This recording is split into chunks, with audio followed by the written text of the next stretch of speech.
아멘. 평안의 주님께서 이 시간에도 우리와 함께 계신 줄 믿습니다.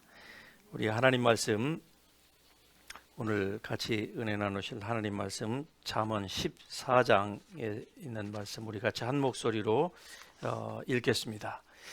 평온한 마음은 육신의 생명이나 시기는 뼈를 썩게 하느니라. 아멘.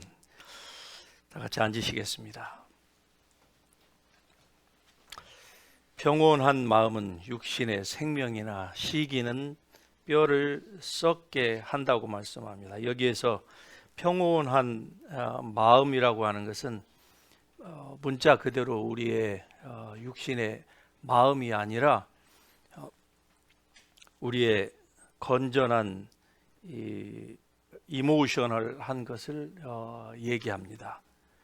여기서 또 평온이라고 하는 이 단어의 원래 뜻은 치유력이 있는 또는 약이 되는, 구원이 되는 이런 히브리 원어를 내포하고 있습니다. 그래서 이것을 종합적으로 살펴보면은 그 감정이, 건전한 감정은 육신의 생명이 되나 시기는 뼈를 썩게 한다. 또 이 잠언에 있는 다른 그 말씀 17장 22절에 보면은 마음의 즐거움은 양약이라도 심령의 근심은 뼈로 마르게 한다. 뼈를 썩게 한다. 뼈를 마르게 한다. 그게 무엇이 그렇게 하는 거니? 시기와 그리고 다툼, 이 jealous, 야고보서에 보면은 온갖 시기와 질투는 지옥불에서 난다고 말씀합니다. 우리가 살면서 시기하고 질투하고 다투지 않는 사람은 아마 한 사람도 아마 없을 것입니다. 그런데 우리가 하나님의 말씀을 통해서 분명히 깨달을 수 있는 이 계시 지식은 우리에게 이렇게 얘기합니다. 어떠한 이유에서든지 시기하고 질투하고 다툼이 있는 곳에는 주님이 계시지 않습니다. 오히려 그런 상황을 지속하게 되면은 사람의 뼈가 마른대요. 그리고 뼈가 썩는답니다. 얼마나 무서운 얘기입니까? 여러분, 사람의 뼈가 썩는다, 뼈가 마른다고 하는 말이 우리가 전문가가 아니기 때문에 그러한 그 메디컬적인 상태를 우리가 다 이해할 수는 없을지라도 분명한 것은 우리의 건강을 유지하는 데 있어서 뼈가 얼마나 중요한지는 여러분이 더더욱 잘 아실 것입니다. 그래서 우리 한국 사람들이 듣기에 굉장히 좋은 말이 있지요. 뼈대 있는 집안이다. 여러분도 뼈대 있는 집안인 줄, 출신인 줄 믿습니다.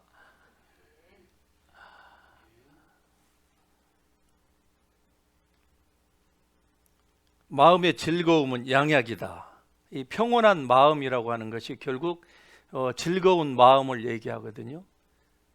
잠언서 17장에 있는 이 말씀과 조합하고 또 야고보서 3장에 있는 말씀과 다 조합해서 보면은 평온한 마음이나 또는 이 즐거운 마음이나 같은 의미예요.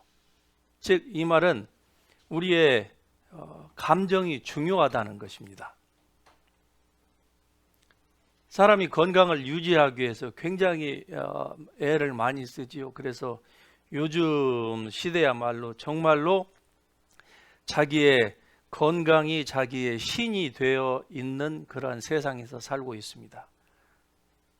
옛날에 못 먹고 음식이 풍부하지 못할 때에는 배부른 것, 즉 배가 자기의 신이 됐어요. 그래서 구약 성경에 보면은 배를 자기의 신으로 삼는다라고 하는 표현들이 종종 나와요. 그런데 지금 현대 세상에서 보릿고개를 다 지난 그러한 우리에게 있어서는 이제 더 이상 먹는 것이 우리의 배가 되지는 않을, 신이 되지는 않을 것이에요. 너무 잘 먹다 보니까 이제 건강이 우리의 화두가 되었습니다. 그런데 화두가 된 것을 이제 넘어서 결국 이 건강 유지하는 것이 현대인의 자기의 섬기는 신이 되어버린 이런 세상에서 우리가 살고 있습니다. 그래서 많은 신자들은 이 다이어트와 또 운동 이런 거에 그렇게 많은 신경을 쓰게 되는 거 아닙니까?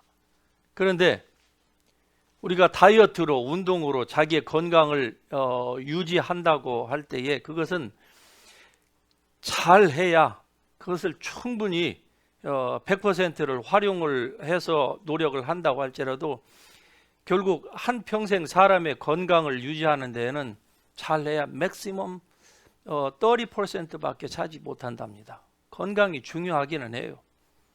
하나님 없이 사는 사람들은 건강이 전부이기 때문에 그 건강을 유지하기 위해서 그것을 100으로 삼고 그것만 하면은 인생이 건강할 거라고 생각을 합니다. 그래서 저 중공의 지도자들에게는 항상 젊은 피들이 옆에 수십 명씩이 대기하고 있다고 그러잖아요. 피가 묽어졌다 생각을 하면은 젊은 사람들의 피를 계속적으로 수혈을 받는다고 합니다. 그래서 건강을 유지하려고 그렇게 해서 건강을 새로운 피를 가지고 새로운 수혈을 받은 사람들이 100년의 갑절을 살았다고 하는 사람 여러분 들어보셨습니까?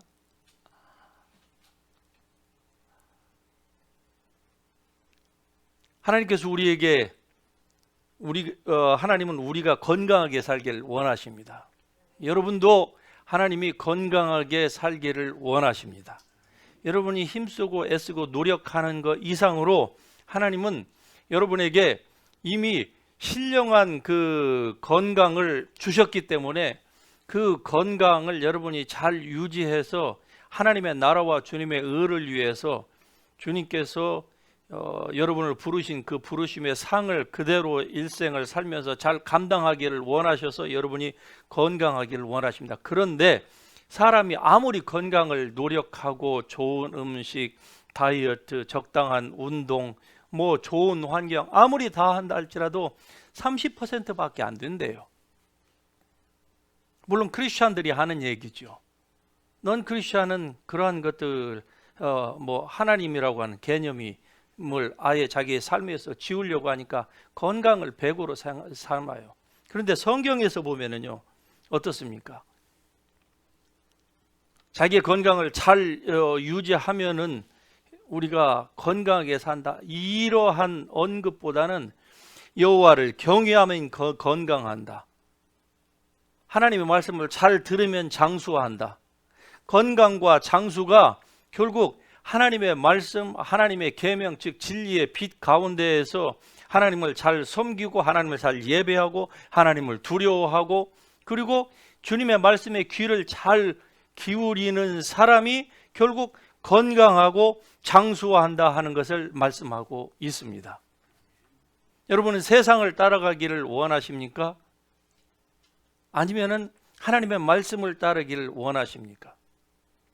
어리석은 질문 같은데 그런데 수많은 그리스도인들이 너무나도 휴머니스틱하게 된 나머지 오늘날 많은 그리스도인들은 우리가 영적인 존재라고 하는 사실을 잊어버리고 사는 것 같아요. 그래서 세상이 건강하니까 그대로 따라가서 어떻게 하면 건강하게 살까 이것에 온통 신경이 다 쏠려 있어요. 그래서 이 건강을 해치는 일이라고 하면은 하나님을 섬기는 일도 결국 뒷전으로 밀립니다. 왜? 이미 건강이 자기의 신이 되어 있기 때문에 그러한 것이에요. 그런데 성경의 말씀을 잘 여러분이 들어보시길 바랍니다. 하나님은 우리가 세상이 주는 그 처방, 세상은 어떤 처방을 우리에게 줍니까? 아픕니다. 몸에 이상 증상이 있습니다. 그러면은 병원에 가는지요. 병원에 가면은 병원에서 메르신 피를 주지요. 왜? 아픈 사람에게 그 병하고 싸울 수 있는 그 약을 주는 거 아닙니까? 그 필, 메디컬 필을 주는 거예요. 그런데 성경은 뭐라고 얘기합니까? 가스피어를 먹어라, 그렇게 얘기해요. 가스피어 무슨 얘기입니까? 구약과 신약의 복음약을 먹으라는 거예요. 그런데 세상이 주는 약을 먹는 것은 아주 쉬워요. 그리고 효과가 바로 나타납니다. 그런데 하나님의 말씀을 먹으면은 문제는 효과가 바로 나타나지 않는다고 하는 데에 문제의 심각성이 있는 거예요. 제가 이 부분은 지난번에도 몇 주 전에 여러분에게 이미 설교로 말씀을 드렸습니다. 왜? 말을 안 들으니까 그래요. 여러분이 믿음이라고 하는 여러분의 종을 여러분이 방치해 둬서 지 마음대로 주인의 말을 듣지 않도록 여러분이 수십 년 동안 약으로 여러분의 몸을 다 단련을 시켰기 때문에 약이 들어오지 않고 괜히 믿음이라고 하는 추상적인 어떤 그 개념으로 여러분의 몸에게 명령을 하면 여러분의 몸은 말을 안 듣습니다. 나는 지금껏 산 것이 아플 때마다 나는 이걸로 살지 않았고 신약과 구약 이게 뭐냐? 이거 새로운 개념이다. 이건 나한테 아무리 적용을 해도 내 몸은 말을 안 듣는다. 그러니까 약을 달라 그래요. 약을 달라. 그래서 한두 번 믿음으로 시도를 하다가 전부 다 포기를 하고 약으로 달려가고 의사에게 달려가고 병원에게 달려가고 전적으로 그래서 의사와 병원과 약이 말하는 그것을 자기의 입으로 계속 뇌까립니다. 성경은 이렇게 분명히 말씀합니다. 너희가 하는 말이 너희의 심령에 새겨진다고 해요. 긍정적인 쪽도 부정적인 쪽도 여러분이 하는 말이 여러분의 심령에 마음판에 새겨진다고 얘기합니다. 그래서 성경은 주님의 말씀을 하나님의 말씀을 너희의 눈에서 떠나지 말게 하고 그 말씀이 너희의 입에 있게 하고 그것이 너희의 귀에 들리게 하라 이렇게 얘기합니다. 말이 귀에 들리기 시작하면 즉 여러분의 입으로 나오는 말이 또는 다른 사람이 하는 말이 여러분의 귀에 들리기 시작하면 그 귀에 들린 말이 여러분의 마음이라고 하는 그 태블릿에 딱 새겨지는 거예요. 그래서 그 새겨진 대로 그 사람의 삶이 프레이밍 됩니다. 스트럭처링 되는 거예요. 다시 얘기하면 그 사람의 그게 믿음이 되고 결국은 운명이 되는 거예요. 이 원리는 바로 우리가 하나님을 닮았기 때문에 그래요. 대초에 하나님께서 천지를 창조하실 때 여러분 잘 아시다시피 주님께서 뭐라고 어떻게 세상을 창조하셨습니까? 말씀으로 창조를 하신 거예요. 그리고 동일한 말하는 능력을 인간에게만 주셨어요. 동물도 사람과 똑같은 사고할 수 있는 이 혼의 영역까지 가지고 있습니다. 그래서 이 펫을 잘 키우는 사람들의 말을 들으면 펫하고 같이 한 집안에서 살면은 결국 이 동물이 자기가 사람인 척 한다고 그러잖아요. 사람하고 똑같이 삐지고 밥도 안 먹고 말도 안 하고 지 마음에 안 들면 그런다고 그러잖아요. 그런데 동물을 동물 취급하면은 결코 지가 사람인 척 안 합니다. 저는 어렸을 때부터 동물을 밖에서 키워봤지 안에서는 키워본 적이 없기 때문에 제가 지금 전자에 한 얘기는 사람들한테 들은 얘기예요. 후자에 한 얘기는 제가 어렸을 때 경험한 얘기입니다. 밖에서 키우는 개들은요 절대로 지가 사람과 동급으로 생각을 안 해요. 왜? 개는 개이고 사람은 사람이니까. 저의 포인트는 동물도 사람하고 똑같은 이 생각하고 감정이 있다는 거예요. 사람은요 플러스 0이 있습니다. 하나님께서 사람과 짐승을 똑같이 손으로 빚어서 만드셨어요. 마지막 날에. 그리고 마지막 사람은 동물과 차별성을 두셔서 사람에게는 그 코에 생기를 불어넣으시다. 동물에게도 생기를 불어넣으셨다고 하면 동물도 영이 있었겠죠. 그러나 동물은 아닙니다. 사람에게만 영을 불어넣으셔서 생기를 불어넣으시니 이게 living being, 살아있는 영이 되었다. 이게 그래서 하나님께서 왜 사람에게 이러한 이 생기, 영을 불어넣으셨느냐? 그것은 장차 하나님께서 인간 안에 거주하시기 위해서 그러한 것입니다. 하나님은 무한대의 하나님이세요. 하나님은 영이신 하나님은 전능하신 분이시고, 그 전지전능하신 그 하나님은 사람의 어떠한 언어로도 묘사할 수가 없습니다. 그냥 전지전능하시다, 이게 하나님을 표현할 수 있는, 뭐 광대하다, 무한하시다, 뭐 처음이요 나중이요, 뭐 알파와 오메가요, 시작과 끝이요, 이게 하나님을 우리가 표현할 수 있는 전체예요. 그러나 그 어떠한 인간의 언어로도 하나님을 다 표현할 수가 없어요. 하나님은 무한대이시기 때문에 그래요. 그런데 그 하나님이 인간 안에 들어오시기 위하여서 하나님께서 사람 안에 영을 불어넣으신 거예요. 우리의 이 조그마한 이 육체, 바위돌 하나도 제대로 감당할 수 없는 이 조그마한 육체 안에 우주를 말씀 한마디로 지으신 그 전능하신 하나님이 우리 안에 들어오시기 위해서 하나님께서 우리 안에 영을 지으셨어요. 그래서 영과 영, 스피릿과 스피릿 vs 스피릿은 이게 무한대이거든요. 영은 무한대입니다. 그래서 무한하신 하나님이 우리의 영 안으로, 우리가 예수 그리스도를 영접할 때에 그 무한하신 하나님이 우리의 영 안으로 들어오신 거예요. 세계 인구 70억이 하나님을 믿는다고 하면은 70억 가운데 동일하신 하나님이 다 들어오실 수 있는 것입니다. 이게 하나님의 신비, 이게 구원의 신비입니다. 이것은 성령을 받은 사람만이 알 수 있는 거예요. 이거 성령을 받지 않은 사람은 아무리 지식이 풍부하다 할지라도 육은 육이기 때문에 영적인 것은 전혀 알 수가 없는 것입니다. 그러니까 오늘날 사람들이 건강을 신경 쓰는데 자연적이고 육체적이고 이 리저널한 것들만을 생각을 해요. 내추럴한 것, 그런 내추럴 푸드, 무슨 뭐 올게닉 푸드 다 좋습니다. 좋은데 우리가 한 가지 놓치는 것이 있어요. 크리스찬이 사람이 영적인 존재라고 하는 사실을 놓치는 겁니다. 영적인 존재 플러스 거기에는 정신이 있고 감정이 있다고 하는 걸 놓치는 거예요. 그러니까 우리 육체가 병이 들었다. 오늘날 의학계에서도 사람의 질병의 70, 80%는 마음으로부터 생겨난다고 그러잖아요. 질병이. 그런데 그것을 마음으로부터 생겨난 그 질병을 치료하기 위해, 그게 육체 가운데 질병이 나타났습니다. 현상적으로. 그럴 때에 그것을 약으로만 치료할 수 있을까요? 만일에 육체의 단순한 질병이라고 하면 약으로 간단하게 되겠죠. 그런데 그게 정신에서 또 감정에서 이 나오는 질병이라고 하면은 이것은 안 된다는 거예요. 그래서 크리스찬의 이 건강을 생각하는 건강 전문가들이 내놓은 통계가 사람이 다이어트와 운동으로 유지할 수 있는 게 맥시멈 30%밖에 안 된다는 거예요. 그러면 나머지 70, 80%는요. 하나님의 말씀입니다.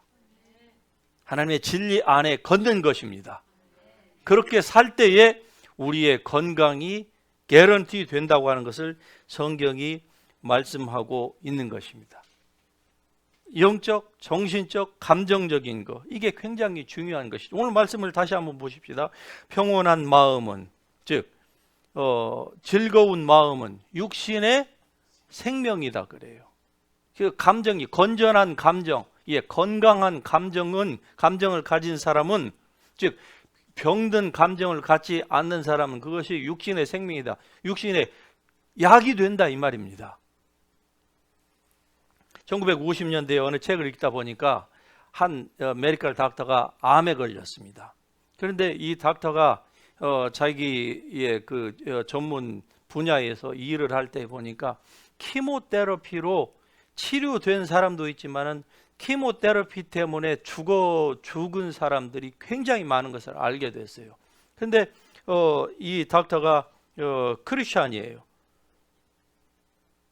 하나님 말씀을 읽다가 즐거운 마음은 육신의 생명이 된다. 이 잠언서 17장에 있는 이 말씀이 그의 마음에 와 닿았습니다.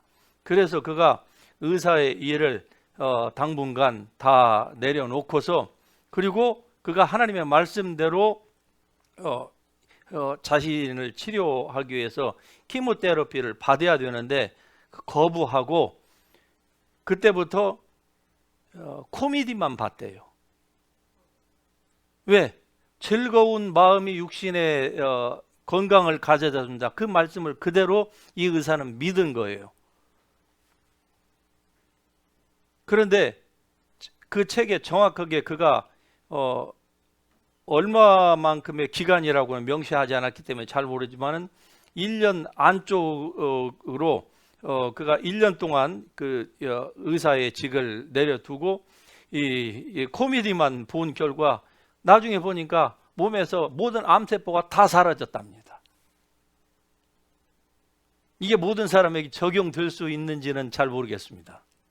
그런데 한편으로 우리가 참고해 볼 만은 하지 않느냐 그런 생각을 하게 되는 것이죠. 사람이 정서적으로 성숙하고 그리고 안정이 되면 이것이 성경의 말씀에 의하면 우리 육체의 건강에 분명한 유익이 된다 그렇게 얘기를 해요. 그래서 이게 뼈를 썩지 않게 한다. 자, 야고보서 3장 16절에 보면은 시기와 다툼이 있는 곳에는 온갖 요란이라고 하는 것은 confusion, 이 혼란을 얘기해요. 요란과 그리고 악한 일이 있다고 얘기해요. 시기와 다툼. 시기가 나오면은 반드시 질투라고 하는 단어가 옆에 같이 형제 자매처럼 따라다닌다고 하는 걸 여러분이 염두에 두시고 말씀을 생각해 보시기 바랍니다. 시기와 다툼이 있는 곳, 시기와 다툼, 질투, 이것은 지옥불에서 나는 거예요. 다시 얘기하면 마귀가 역사한다 이 말입니다. 시기 질투하면은 이유를 누가 제공을 했던 무슨 원인 때문이든 시기와 다툼, 질투가 있는 곳에는 하나님의 역사는 없습니다. 그리고 그곳은 마귀가 역사하는 곳이에요. 즉 마귀가 들어올 수 있는, 마귀에게 틈을 두지 말라고 했습니다. 사도 베드로는. 왜? 마귀는 사람을 삼킬 자를 마치 사자처럼, 굶주린 사자가 찾는 것처럼 그렇게 찾고 있기 때문에 틈을 주지 말라고 해요. 그러는데 그 가운데서 정서적으로 사람이 이 공격을 받아서 정서적인 부분의 상처 때문에 시기와 질투 그리고 다툼 이러한 것들이 많이 일어나게 되는데, 그런데 잠언 13장 10절에 보면은 이렇게 말씀합니다. 교만하면은 다툼만 일어난다 그래요. 교만하면은 다툼만 일어난다. 교만하면은 다툼만 일어난다. 이 말씀을 반대로 우리가 보면은요, 왜 다투느냐? 교만하기 때문에 다투는 거예요. 아니, 다툴 때에 많은 사람들은 저 사람 때문에 다툰다고 해요. 저 사람 때문에? 무엇 때문에? 라고 얘기를 합니다. 그런데 성경은 다 폐일언하고 왜 다투느냐? 교만하기 때문에 다툰다는 거예요. 그럼 교만이 무엇이냐? 이 부분을 하기 위해서는 또 한편의 설교를 제가 해야 되기 때문에 이건 그냥 다음에 기회로 넘기겠습니다. 교만은 한마디로 얘기하면은 왜 교만하느냐? 교만의 그 중심을 벗기고 벗겨 보면은 결국 이기심입니다. 그러니까 이기적인 사람은 결국 교만한 자예요.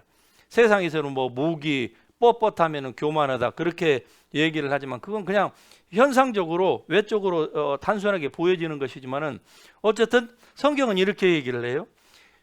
교만하면은 다툼이 생긴다. 그래서 이 말씀을 오늘 본문의 말씀과 잠언서에 있는 여러 말씀을 같이 종합해서 보면 시기와 다툼은 어디에서 나오느냐? 결국 교만에서 나오는 거예요. 교만 때문에.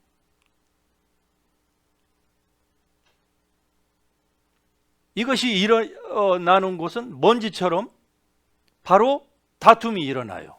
시기와 다툼이 있는 곳에는 반드시 교만이 있게 되고 그 근원은 교만인데 그로 말미암아서 마귀가 그토록 우리에게 들어올 기회의 문을 찾다가 드디어 우리 안에 들어올 수 있는, 우리를 도적질을 할 수 있는 좋은 계기를 마련하게 된다 그 말입니다. 고린도전서 14장 33절에 보면은 하나님은 무질서의 하나님이 아니요 오직 화평의 하나님이라 이렇게 말씀합니다.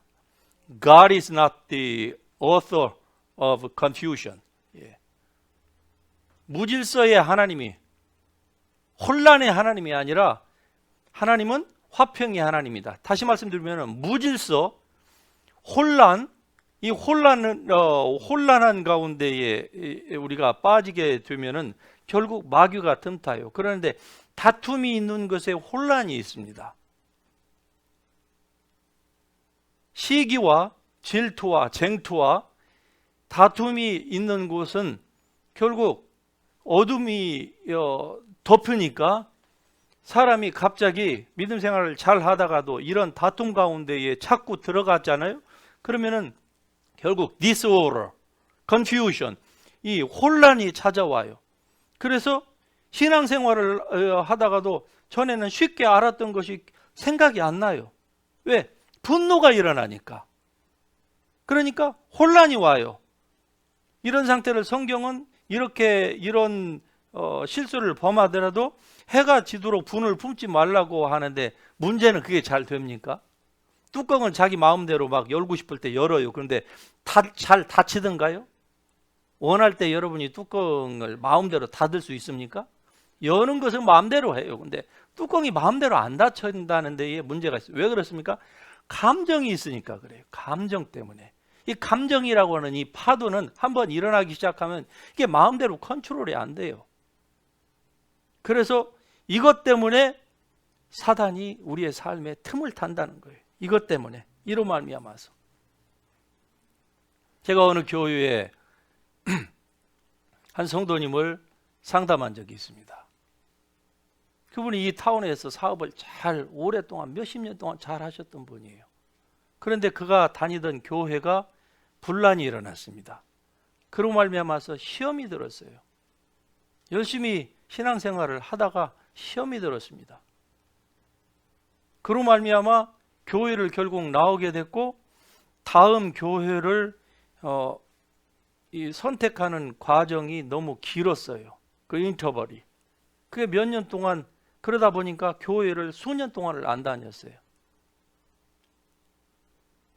안 다닌 결과 그들의 삶에 사단이 틈을 탔습니다.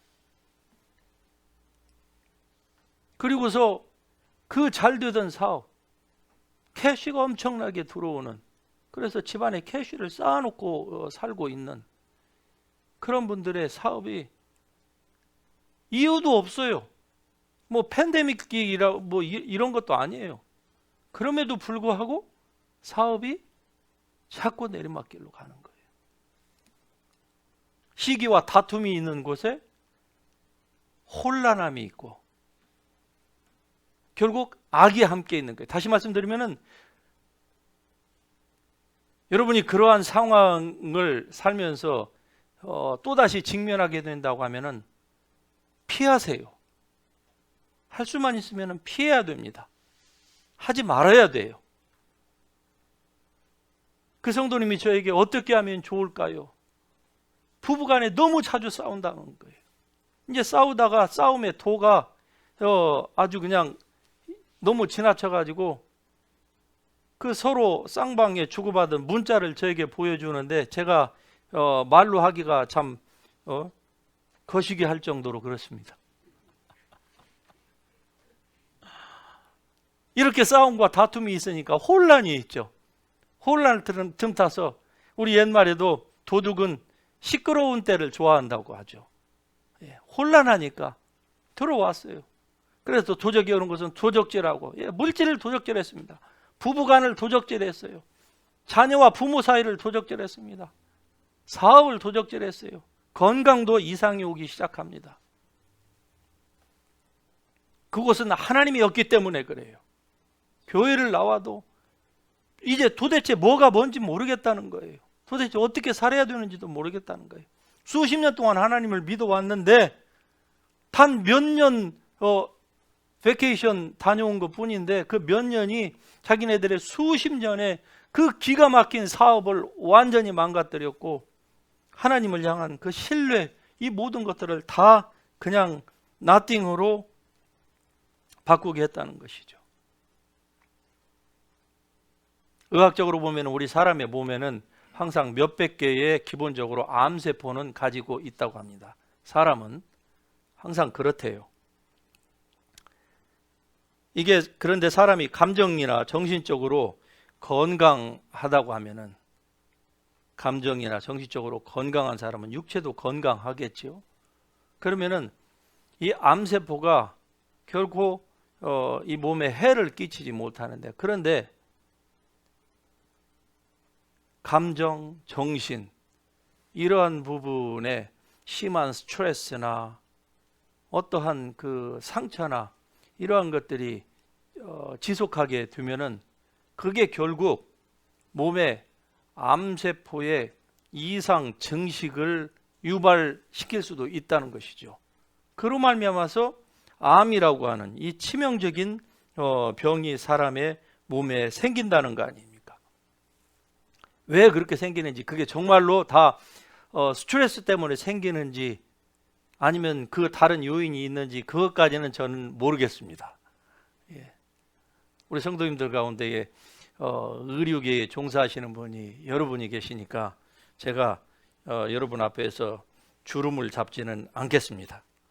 그런데 성경은 분명하게 말씀해요. 평온한 마음은 육신의 생명이 된다. 할렐루야. 여러분의 감정이 환경과 상관없이, 왜 환경과 상관없이라고 얘기를 하느냐? 환경을 여러분이 컨트롤할 수는 없거든요. 노도 광풍이 일어나는 그 바다에 우리가 들어가게 될 줄, 그 바다 가운데에서 항해 가운데 그 노도 광풍이 일어날 줄을 어떻게 알았겠습니까? 알면 출항을 안 했겠지요.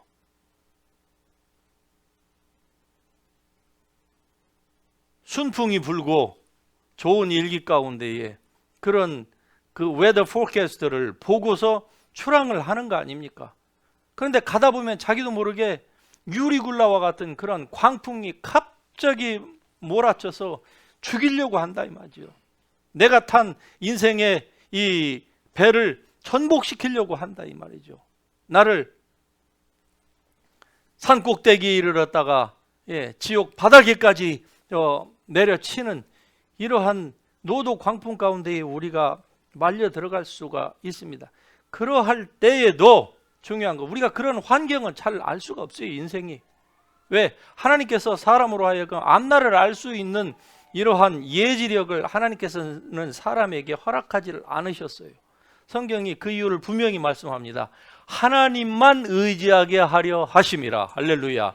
하나님만 의지하려고. 사람이 만일에 알 수 있다고 하면, 예를 들면 뭐 은사나 이런 걸로 다 알 수 있다고 하면은 그 사람이 하나님을 의지하지 않을 것입니다. 자기의 예지력을 의지할 거예요.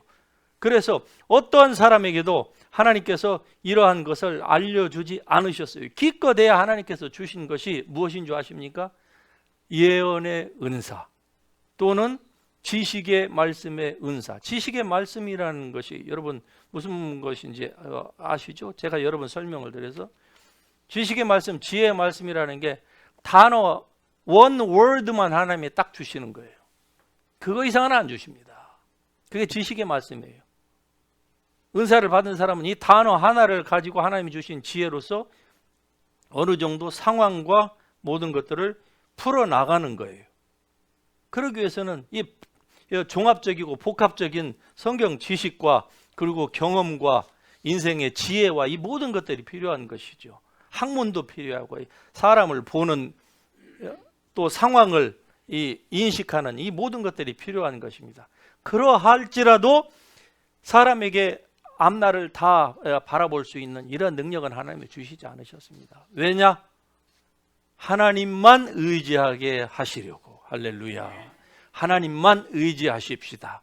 여러분의 건강에 대해서도 하나님만 의지하실 수 있기를 주님의 이름으로 축복합니다. 하나님만 의지하면은 결국 타고난 건강은 약하고 후천적으로 얻게 된 질병 때문에도 단명할 수밖에 없는 사람인데도 불구하고 하나님만 의지하는 사람은 장수해요.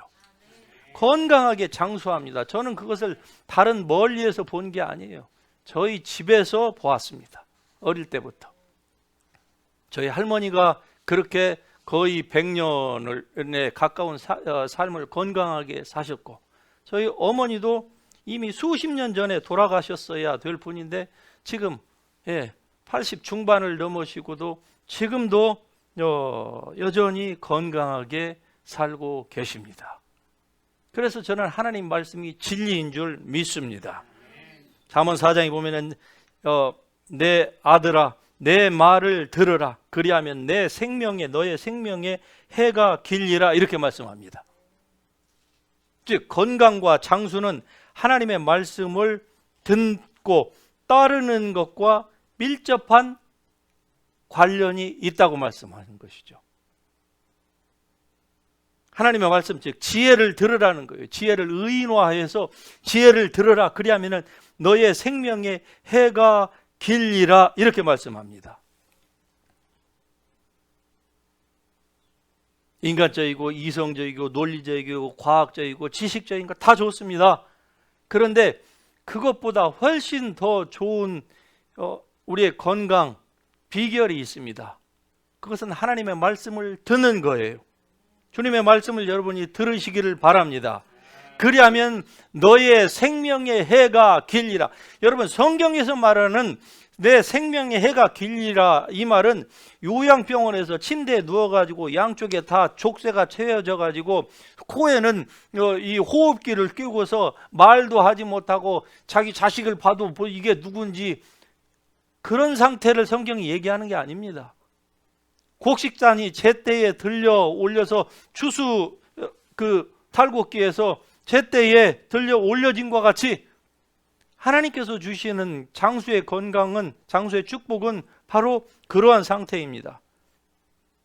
그래서 말씀이 너로 장수하게 하며 많은 해를 누리게 한다. 3장 2절의 말씀이 3장 8절의 말씀이 너의 몸에 양약이 되어 너의 골수로 윤택하게 한다. 또 뼈로 윤택하게 한다는 거예요. 성경이 뼈에 대해서 굉장히 많이 말씀합니다. 그렇지 않으면 뼈가 마른다. 또 뼈가 썩는다. 이렇게 얘기를 해요. 3장 16절에 보면은 우편손에는 장수가 있고 좌편손에는 또 부귀가 있다.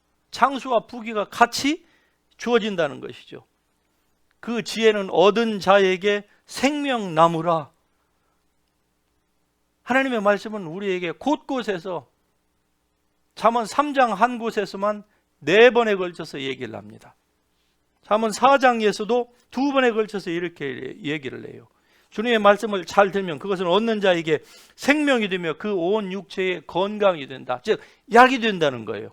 하나님의 말씀을 잘 들으면은 그것이 생명, 즉 건강과 그리고 육체를 건강하게 만들어주는 약이 된다는 거예요. 그래서 신앙에 경건한 사람들은 하나님의 말씀, 구약과 신약을 늘 복용하기를 즐겼답니다. 여러분은 어떻습니까? 여러분 하나님 말씀을 잘 복용하고 계시겠지요. 주님의 말씀이 여러분의 눈에서 또 멀어지지 않게 하십시오. 하나님의 말씀이 항상 여러분의 입술에 있게 하시고 그 말씀이 여러분의 귀에 들려서 여러분의 심령에 그 말씀이 새겨질 수 있도록 하십시오. 그러면은 잠언 15장 4절에 보면 온순한 혀는 생명나무라. 그런데 패역한 혀는 사람의 마음을 상하게 한다 이렇게 얘기해요. 여기서 온순하다고 할 때에 이 온순한 혀라고 하는 이 말은 친절하고 또 경건하고 옳은 말만 하는 것. 옳은 말이라고 하는 것은 하나님의 말씀을 얘기하는 거예요. 이런 삶을 살면은 결국 잠언 18장에 있는 말씀처럼 사람의 생사가 즉 죽고 사는 것이 그 혀의 권세에 따라 달려 있다고 그랬잖아요. 죽고 사는 것이 혀의 권세에 따라서 결정이 된다. 하나님은 믿음의 하나님입니다. 그렇기 때문에 그 믿음의 하나님이 우리에게 믿음을 주신 거예요. 너는 나를 본고로 믿느냐? 보지 않고 믿는 자들은 오히려 더 복되도다. 할렐루야. 즉 하나님은, 우리가 하나님을 한 번도 본 적이 없어요. 얼굴과 얼굴을 맞대고서 주님을 본 적이 없습니다. 2000년 전에 제자들은 봤을런지 몰라도 우리는 육체로 오신 그 예수님의 얼굴도 본 적이 없어요. 우리가 성화 가운데서 보여지는 그 예수님의 그 얼굴은 다 페이크입니다. 왜? 그건 유대인의 모습이 아니에요. 유대인은 그렇게 무슨 유명 그 브랜드 그 모델과 같은, 예수님은 그런 모습이 아닙니다. 적어도 성경이 묘사하는 예수님은요, 사람들이 얼굴을 돌릴 만한 얼굴입니다. 잘생긴 사람이 여러분 딱 지나가면은 가다가 자기도 모르게 고개가 어떻습니까? 그쪽으로 눈동자가 돌아가는 거예요. 그렇죠? 그런데 못생긴 사람이 지나가면 어떻게 해요? 혐오스러운 사람이 지나가면은 자기도 모르게 얼굴이 반대쪽으로 돌아갈 거 아니겠습니까? 예수님이 그런 분이었다고 성경이 얘기를 해요. 아무도 그를 주목하지 않았다고 해요. 그는 멸시를 받고, 심지어 성경에는 그는 사람이 아니고 벌레라 그랬어요. 예수님의 그 모습이, 우리 때문에 당하신 그 죄악 때문에 예수님께서 당하신 그 고초가 얼마나 심각했으면은, 그는 벌레요 사람이 아니라 아무도 그를 주시하지 않았다는 거예요.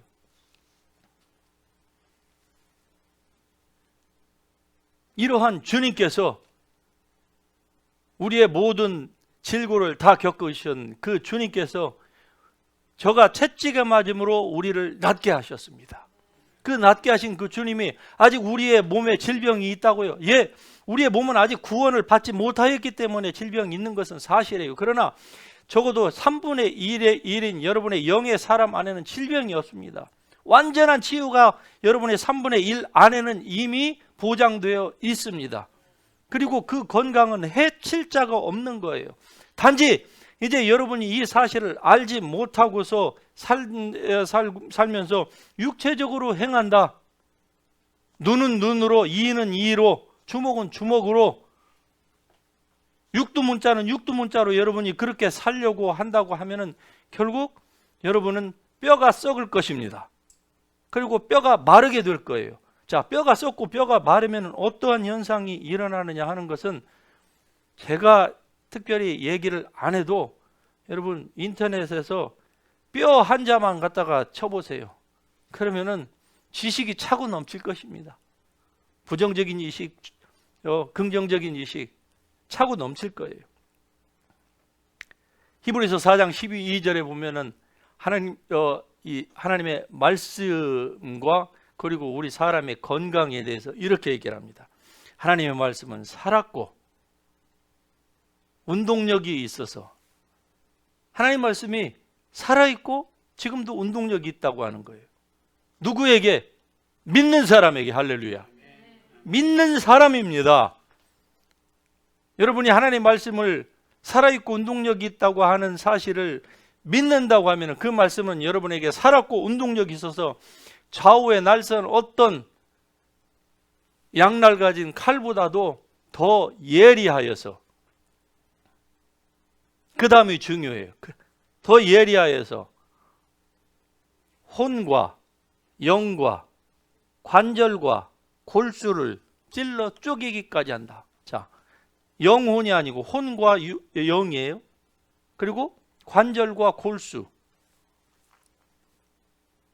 혼과 영은 보이지 않는 존재입니다.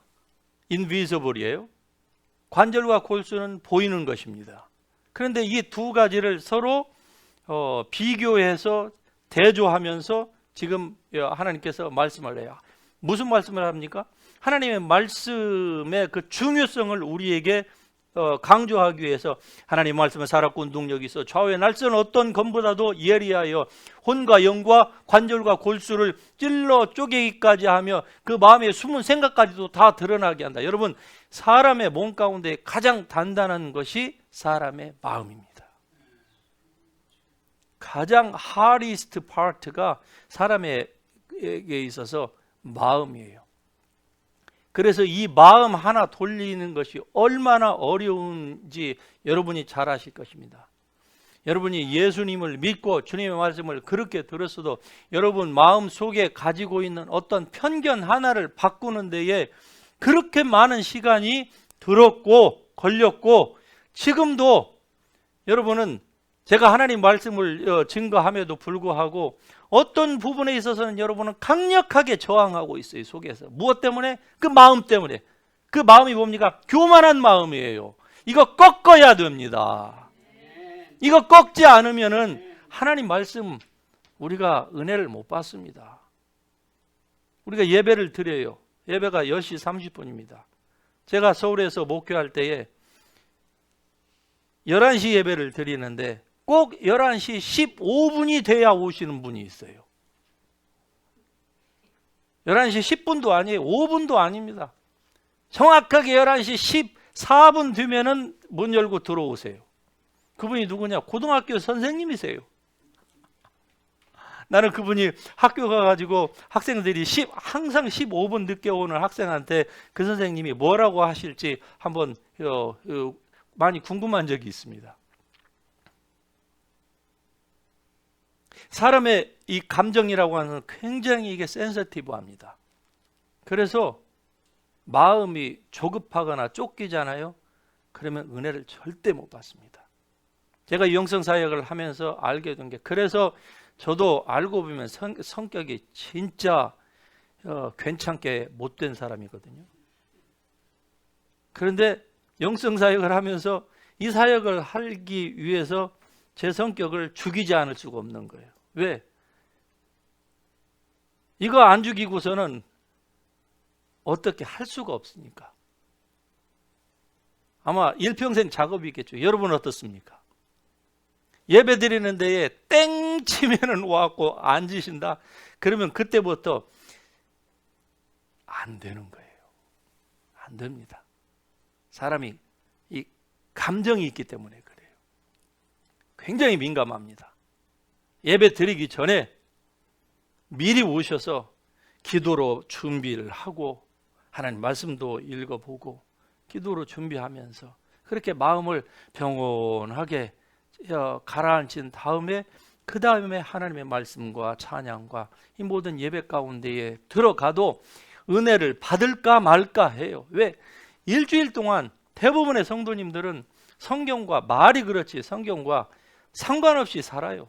제가 물어보면 대답은 막둥이처럼 다들 잘 하세요. 잘 압니다. 그런데 여러분의 입과 여러분의 삶은 따로 둔다는 것도 제가 너무나도 잘 알아요. 그렇게 살다가 예배 시간마저 그렇게 왔다. 어떻게 하나님의 은혜를 받겠습니까? 예배 은혜 좀 받으려고 하면은 벌써 이제 마지막 축도로 들어가는 거예요.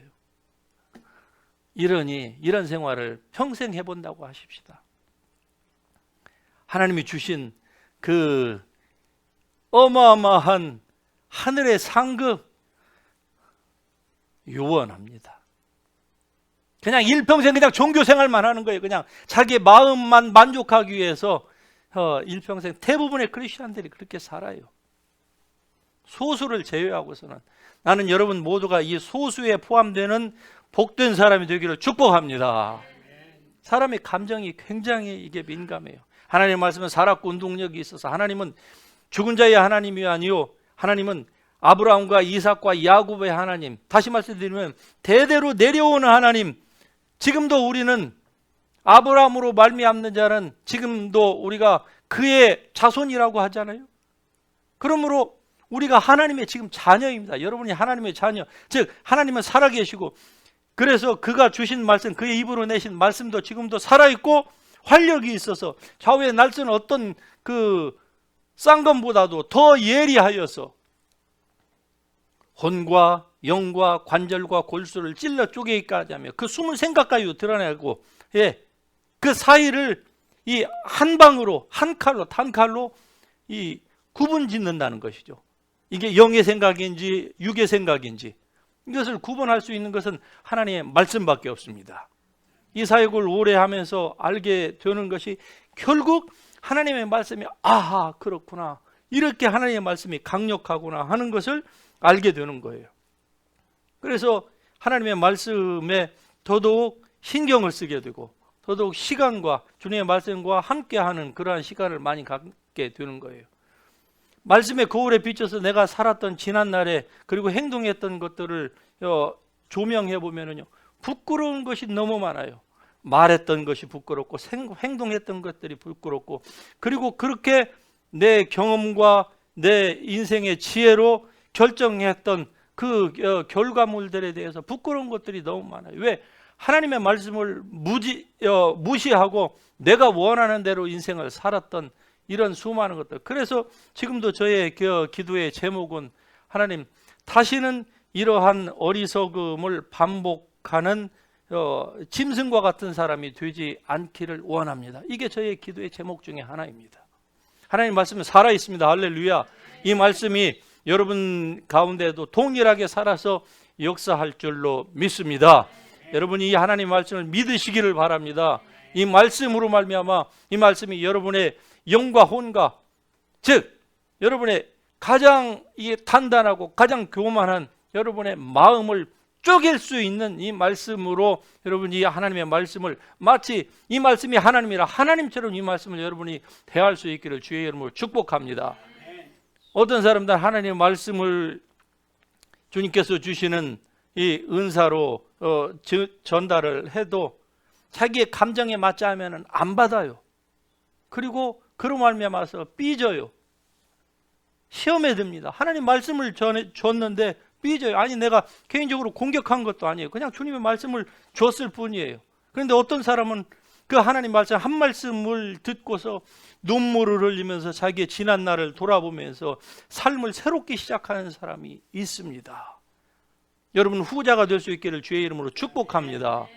하나님의 말씀이 우리에게 와 닿을 때에 그게 우리 속에 있는 것을 드러내면은요, 결국 주님의 나라와 주님의 의를 구하였던 사람들은 자기의 잘못된 것들이 주님의 말씀 앞에 드러날 때에 그 앞에서 머리를 조아리고 무릎을 꿇고 교만한 자기의 모든 옷들을 다 집어 던지고서 주님 앞에서 주님의 말씀 앞에 결국 부복하면서 순종하는 그런 삶으로 나아가는 것입니다. 여러분이 그런 사람이 될 수 있기를 주의 이름으로 축복합니다. 하나님 말씀이 살았고 운동력이 있다. 즉 혼과 영의 관계와 관절과 골수의 관계를 얘기하는 거예요. 자, 하나님께서 우리에게 영을 주셨습니다. 영, 혼, 육. 데살로니가전서 5장에 보면은 영과 혼과 육을 말씀하고 있죠. 그런데 우리의 영의 사람은 우리가 가지고 있는 영과 육 사이에는 혼이 있습니다. 즉 영과 육 사이에 혼이 없이는 영은 우리의 육에게 영향을 미칠 수가 없어요. 우리 영 안에는 그리스도의 지혜가 있습니다. 하나님의 능력이 있어요. 예수 그리스도의 부활의 능력이 동일하게 있습니다. 예수 그리스도의 믿음이 있습니다. 우리는 하나님의 의가 된 사람입니다. 하나님의 모든 신령한 복들이 만세와 만대로부터 감추어졌던 그 모든 복들이 우리 영 안에 다 있습니다. 부가 있습니다. 건강이 있습니다. 모든 것들이 우리 안에 다 있는 거예요. 그런데 이것이 혼의 도움이 없이는, 혼을 통하지 않고서는 우리의 육체 가운데에 릴리스가 안 되는 데 문제가 있습니다. 그래서 대부분의 교회들은 이러한 진리를 가르치지 못하기 때문에 결국 교인들이 열심히 생활은 하는데 이러한 사실을 알지는 못하니까 어떻게 합니까? 그냥 종교적인 열심으로만 신앙생활을 하는 거예요. 자기 육체로만 살아요. 아니 이 기가 막힌 3분의 1 우리 안에 이렇게 엄청난 하나님과 같은 믿음, 예수님과 같은 믿음, 천사도 흠모하고 부러워할 만한 이 기가 막힌 이 능력, 우리에게 주신 그 능력의 지극히 크심이 예수 그리스도를 부활 죽음 가운데서 살리신 이 엄청난 이 능력이 우리 안에 있는데 그것을 우리 육체 가운데로 릴리스 시키지 못함으로 말미암아서 그냥 잠재력으로만 일평생 놓고 자기의 육체로만 그냥 열심히 사는 거예요. 육체로만 열심히. 그러다 보니까 오늘날 교회 안에 많은 수많은 성도들이 있는 것 같은데 교회가 교회되지를 못합니다. 왜 그렇습니까? 성도들 가운데 능력이 안 나타나니까 그래요. 사역자들 가운데 능력이 안 나타나요. 그냥 기껏해야 그냥 육으로 보는 것으로 그냥 그쳐요. 목회도 자기의 익스피리언스로만 하는 거예요. 그냥 연조로만 해요. 그러다 보니까 이게 보편화됐습니다. 교회 안에 말은 풍성합니다. 찬양도 풍성해요. 뭐가 있는 것 같아요. 그러는데 교회 안에서 이적과 표적과 기사와 능력이 다 사라졌어요. 불과 1%, 2%를 제외하고 나머지 90 몇 %는 교회 안에서 이러한 능력이 전혀 없어요. 능력이 없는 기독교가 정상적인 기독교, 즉 비정상적인 기독교가 정상적인 기독교로 지금 다 탈바꿈해가지고 있습니다. 그러니 다음 세대가 교회 안에 들어와야 될 이유가 없는 거예요. 이 젊은이들이 교회 안에서 가지고 있을, 교회 안에서 들어와야 될 이유를 찾지 못합니다. 새로운 신자가 교회 안에 왜 들어와야 되는데요? 게다가 때를 만났습니다. 그러니 이 때를 통해서 미국이나 한국이나 얼마나 세상에서 교회를 비난합니까? 사실도 아닌데 다 페이크 뉴스 가지고 조작된 걸 가지고 교회를 비난합니다. 그 비난을 가지고 오히려 목사들이 앞다투어서 잘못한 것도 없는데 잘못했습니다. 죄송합니다. 미안합니다. 회개합니다. 우리가 알아서 교회 문 닫겠습니다. 우리는 알아서 이제 다 흩어지겠습니다. 다시는 큰 교회로 안 하겠습니다. 뭐 이따위 소리를 하고 있는 거예요. 이게 기독교는 아닙니다. 왜 그럴까요? 결국 하나님께서 우리에게 주신 이 영, 기가 막힌 이 하나님의 이 능력이 우리의 삶 가운데 어떻게 풀어지는지를 알지 못하기 때문에 그래요. 그래서 혼과 영이라고 얘기해요. 우리에게 생명을 주는 것은 영입니다. 영으로부터 나오는 게, 살리는 것은 영이니 할렐루야. 하나님의 성령이 우리에게, 하나님께서 그 영으로 성령을 통해서 우리에게 생명을 주셨습니다. 그 생명이 결국 우리 육체에도 생명을 주는 것은 영이에요. 우리 영으로부터, 영의 사람으로부터 나오는 겁니다. 그런데 이게 혼이 이걸 막고 있으면은 결국 영의 생명의 그 능력이 우리의 삶 가운데 제 기능을 할 수가 없습니다. 이게 관절과 골수의 관계하고 똑같아요.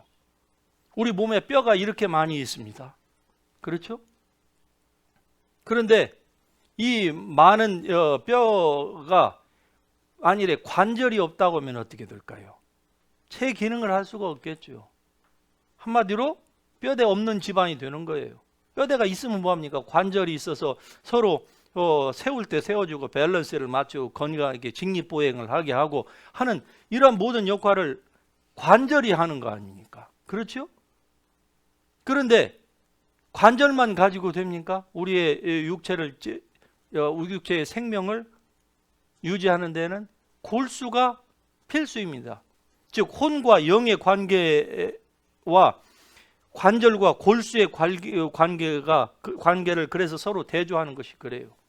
생명을 주는 것은 영이지만 혼이 없이는 결국 생명이 우리 가운데 흐르지를 못하는 거예요. 골수는 우리에게 있어서 굉장히 중요합니다. 피를 생성하는 것이 골수라고 하죠. 적혈구, 백혈구, 혈소판 이 세 가지가 다 골수에서 나온다고 해요. 그런데 이게 관절이 없이는 우리 몸에 이 모든 것들을 서플라이가 안 되는 것이죠. 게다가 시기와 다툼이 있는 곳에 이제 처음으로 다시 돌아갑니다. 시기와 다툼이 있는 사람은 어떻습니까? 그의 뼈가 썩는다 또는 마른다. 예, 뼈가 썩고 마르면 어떻게 될까요? 골수에서 피가 생성이 안 된다는 거죠. 아니면은 기형적으로 된다는 것이죠. 제대로 안 되고, 그렇게 되면은 사람의 생명에, 육체의 생명에 대단한 영향을 미친다고 하는 사실입니다. 여러분, 백혈병이 뭔지 아시죠? 백혈병. 백혈구가 이상 현상을 일으켜서 지나치게 막 몇십 배가 갑자기 많아지는 거예요. 이 골수에서 피를 만들어내야 되는데, 그 정상적으로 백혈구, 적혈구, 혈소판 이런 것들을 만들어내야 되는데, 이게 이 백혈구가 정상 수치보다 갑자기 막 많아지는 거예요. 그러면은 이게 막 증폭 현상이 생기다 보니까 골수에서 제대로 피를 만들지 못한답니다. 이 원래 백혈구라는 게 외부로부터 들어오는 뭐 바이러스, 무슨 뭐 감염 이런 것들을 막아주고요. 그리고 이 백혈구는 몸 안에서 이상 증식을 일으키는 그 암세포를 잡아먹는 역할을 이 백혈구가 한답니다. 정상적인 정서적으로 또 이 정신적으로 영적으로 다 건강한 상태에 있을 때는 이 백혈구가 안 좋은 암세포의 그 이상 증식을 가서 막는다는 것이죠. 잡아먹고. 그런데 갑자기 이게 몇십 배로 불어나면은요, 감당을 못하니까 결국 이 피의 생성에 이상이 생긴다는 거죠. 그로 말미암아서 백혈병은 백혈암이라고 합니다. 실제로는 백혈암이래요. 이걸 막을 수 있는 길이 없다는 것이죠. 왜? 뼈가 썩어서 그런다는 거예요.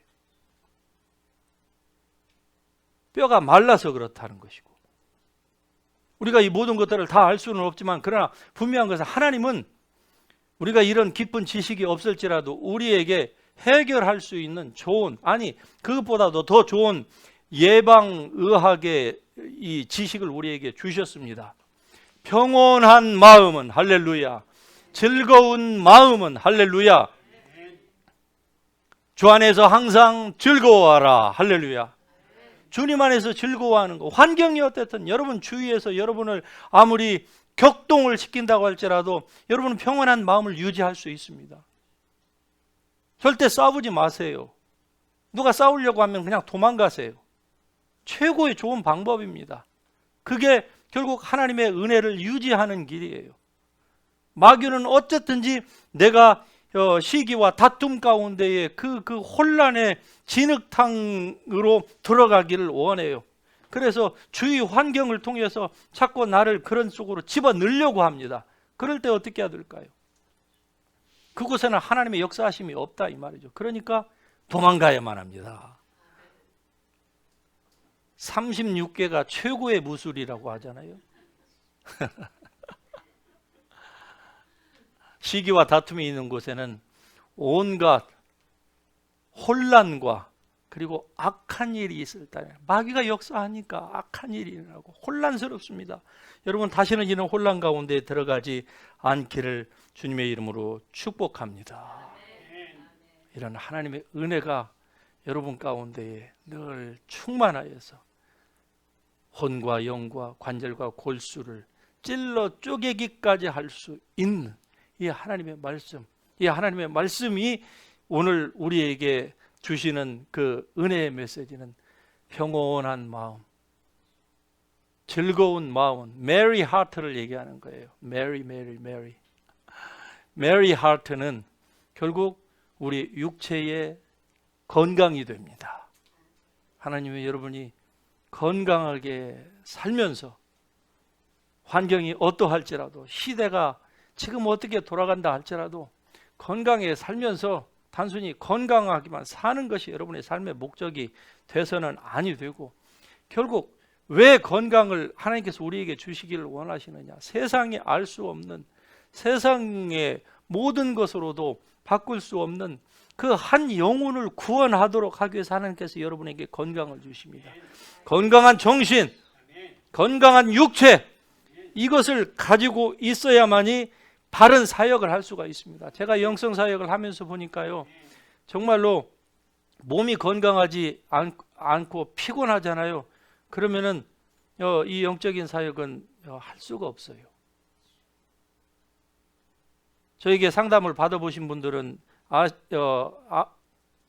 느끼셨을런지 모르지만, 제가 그냥 방언으로 기도하면서 이렇게 몇 마디 여러 번 그렇게 하는 것 같아도 그 상태에서 제 몸에서는요, 엄청난 눈에 보이지 않는 에너지를 소모하고 있습니다.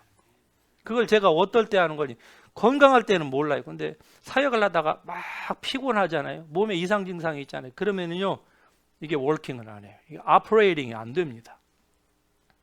정상적으로 건강한 상태에서는 이게 아주 잘 워킹을 해요. 근데 그렇지 않을 때는요, 기름치지 않은 기계가 삑삑삑 소리 나듯이 꼭 그렇게 안 돼요. 가다가 그냥 서요. 결론적으로 하나님은 여러분이 늘 즐거운 마음을 가지고 살길 원하십니다. 그 즐거운 마음은 세상으로부터 얻으려고 하지 마십시오. 세상이 여러분에게 결코 즐거움을 줄 수 없습니다. 육체적인 즐거움은 결국 여러분의 뼈를 망치게 하는 겁니다. 뼈로 썩게 하고 뼈를 마르게 해서 결국 여러분의 육체의 생명을 단축시키려고 하는 것입니다. 주님 안에서 즐거워하십시오. 주 안에서 기뻐하시고, 어떤 일이 있든지 worry about nothing, pray about everything. 이러한 삶을 여러분이 사신다고 하면은 어떠한 상황에 직면한다 할지라도 여러분은 늘 주님 안에서 평강과 평화와 기쁨과 그리고 하늘나라의 그 안정함, 그 secure한 그 스테이러스를 여러분이 늘 유지하여서 여러분 그것이 여러분의 육체 가운데 흘러나올 때에 아픈 육체도 치유받고 여러분의 정신은 더욱 건강하고 여러분의 혼을 하나님의 말씀으로 늘 새롭게 함으로 말미암아 여러분을 향하신 하나님의 선하시고 기뻐하시고 온전하신 뜻이 온전히 이루어질 줄로 믿습니다. 하나님 말씀 붙들고 우리 일어나서 같이 기도하십시다. 오늘 우리에게 주신 이 놀라운 계시의 말씀, 평온한 마음, 즐거운 마음은 육신에게 생명이 되나 그러나 시기는 뼈로 썩게 한다. 그러한 때가 있었다고 하면은 주님 다시는 그러한 실수 가운데에 들어가지 않게 하시고 이제 늘 주님께서 주시는 즐거운 마음, 이 평온한 마음으로 주님 안에서 즐거워하면서 주님께서 주신 사명을 잘 감당하기를 원합니다. 우리 같이 통성으로 기도합니다. 사랑과 은혜 하나님께 참으로 감사합니다.